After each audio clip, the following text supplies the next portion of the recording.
क्या नीट आंदोलन का असली चेहरा छात्र हैं या फिर धीरे धीरे यह आंदोलन राजनीतिक दलों की रणनीति का हिस्सा बनता जा रहा है?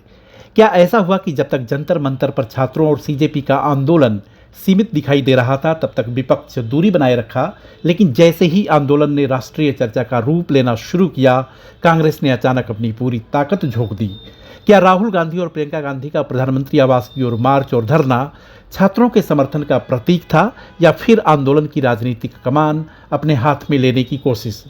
जंतर मंतर पर शुरू हुआ आंदोलन शुरुआत में पूरी तरह छात्रों के गुस्से का इजहार करता हुआ नजर आया। परीक्षा प्रणाली, पेपर लीक, पारदर्शिता और जवाबदेही की मांग को लेकर छात्र लगातार प्रदर्शन कर रहे थे। धीरे धीरे इस आंदोलन को संगठित स्वर देने की कोशिश हुई। अलग अलग छात्र संगठनों ने सीजेपी के साथ मिल करके खुल करके मैदान में उतरे।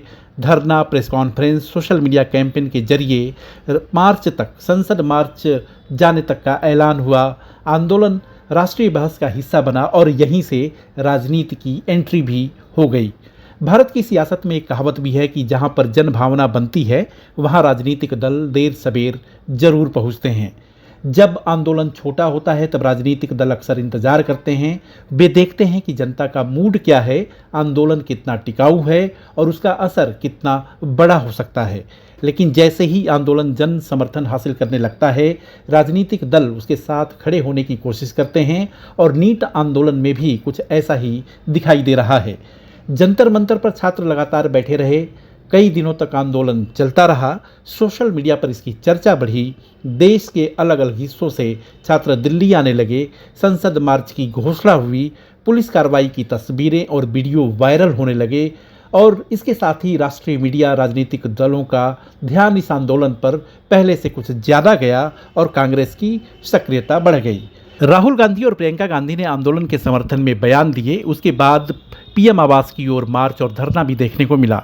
कांग्रेस ने इसे युवाओं के साथ खड़े होने की लड़ाई बताया, लेकिन यही सबसे बड़ा राजनीतिक सवाल खड़ा होता है कि क्या कांग्रेस शुरुआत से इस आंदोलन के साथ थी या फिर कांग्रेस सक्रिय तब हुई जब आंदोलन राष्ट्रीय विमर्श का हिस्सा बना।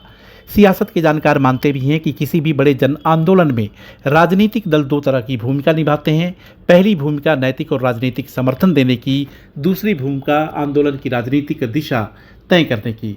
इन दोनों में बड़ा अंतर है। अगर कोई दल केवल छात्रों की मांगों का समर्थन करता है तो वो लोकतांत्रिक राजनीति का हिस्सा होता है, लेकिन आंदोलन का केंद्र छात्रों से हटकर यदि राजनीतिक दलों की तरफ चला जाए तो आंदोलन का कैरेक्टर बदलने लगता है और यही बहस नीट आंदोलन को लेकर के हो रही है।